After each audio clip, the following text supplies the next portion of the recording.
had never imagined that her second year of college would feel so different, so strangely alive, as if someone had quietly twisted the colors of her world and made them brighter without asking her permission. She walked through the college gates that morning, holding her books closed the way she always did, but something inside her felt warm, almost nervous, and she couldn't understand why. The sun wasn't any different, the trees weren't any greener, but she felt a rhythm inside her chest that didn't match her steps. And she realized it when she saw him. Yuvin, the new transfer student from an exchange program that everyone had been whispering about, the one some claimed looked like a Korean actor, others like a Chinese drama hero. But Anjali felt he didn't look like anyone else in the world. He looked like someone who would change the way she breathed. He stood near the college board reading something, his hair falling slightly over his eyes, and for a moment she forgot she was even moving. She paused mid-step, stared, and then quickly looked away because her heart began pounding like she was doing something illegal. She told herself it was stupid, she didn't even know him. But all her logical brain could do was complain while her heart whispered ridiculously loud that she should look at him again. But before she could decide, he turned. His eyes met hers, not for a second. Not accidentally, not politely, but with a surprising stillness, as if he had been waiting for exactly the moment she entered his frame. She froze. Yuvin didn't look away. Instead, his lips curled into the softest half-smile, the kind that doesn't show teeth but shows intention. She quickly lowered her gaze and walked inside, pretending she had somewhere extremely important to be, even though she was 20 minutes early for class. She sat on her bench, opened her notebook, and stared at the blank page, writing nothing because her hand was strangely trembling. She told herself it was only attraction, nothing serious, nothing dramatic, but part of her mind whispered that attraction never felt like this before. This felt like someone had walked into her story and highlighted her name without asking. Later that day, during the library hour, she noticed something unsettling. No matter where she went, she could feel someone's presence brushing close to her, not touching, not speaking, just existing near her in a way she couldn't ignore. She turned and found Yuvin standing beside the bookshelf she was pretending to study. He wasn't reading anything. He was just staring at her like she had stolen his focus from the world and he wanted it back by force. She tried to step aside, but he moved slightly closer as if pulled toward her. She swallowed hard and whispered, "Do you need a book?" He shook his head slowly. "I came for something else." Her heartbeat tripped. She tried to smile politely.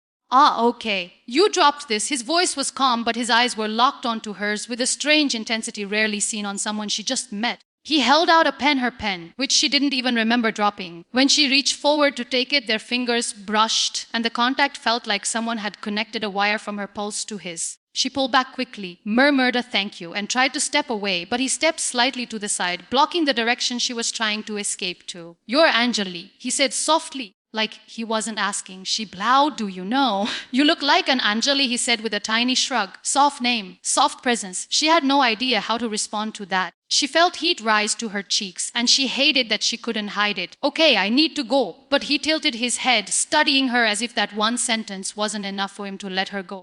"You walk fast," he said. "I noticed yesterday." Her eyes widened. "Yesterday?" He nodded, completely unbothered by the shock on her face. "You didn't see me, but I saw you." Something inside her chest fluttered in a way she didn't know how to handle. She left quickly before she could embarrass herself further, but she felt his eyes on her back until she reached the exit. Over the next few days, she began to notice a pattern. Wherever she went, canteen, library, courtyard, lab, somehow Yuvin appeared within a few seconds. He didn't always talk to her. Sometimes he just watched her from a distance. Sometimes he walked past her so closely that she could feel the warmth radiating from him like he carried a small sun inside him. Sometimes he simply stood near her table, even when he didn't need anything there. Her friends teased her, saying someone finally got a crush on her, but she didn't know if it was a crush. Crushes were cute, soft, shy. His attention was intense, firm, almost possessive. Like he didn't want anyone else to even look at her. One afternoon after class, she stayed behind to copy notes. Everyone else left. She didn't even realize Yuvin was still there until she looked up and found him leaning against the doorframe watching her. She almost dropped her pen. "Why are you still here?" He walked toward her slowly.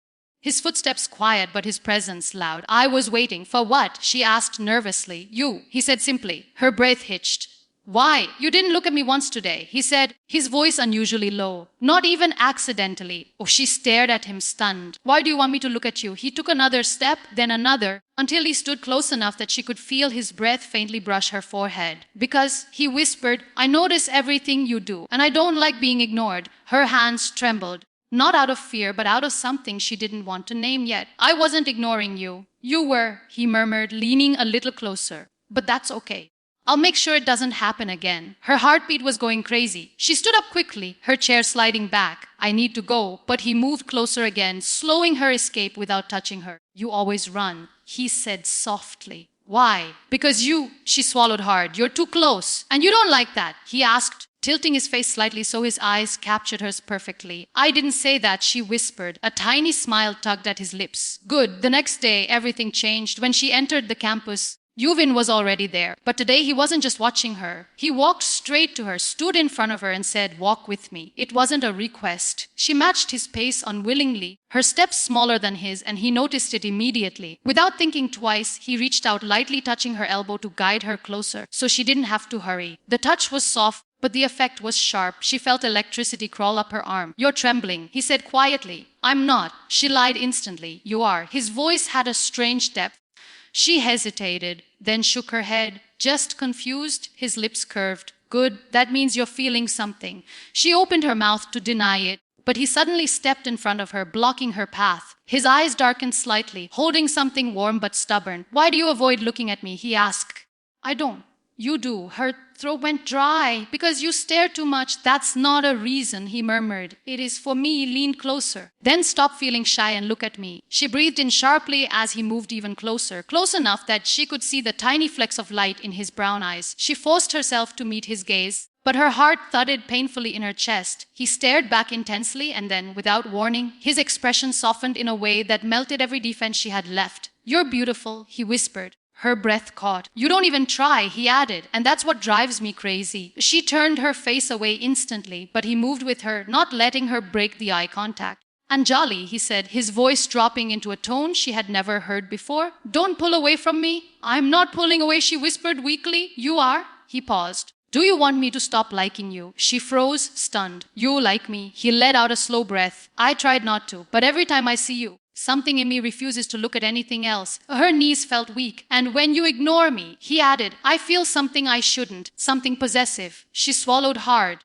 Possessive how? He stepped closer, his presence overwhelming her senses. Possessive enough to want you near me. Possessive enough to hate when someone else takes your attention. Possessive enough to want. His gaze dropped to her lips for the first time. A kiss. Her breath stopped entirely. She stepped back instinctively, but he followed, closing the distance again.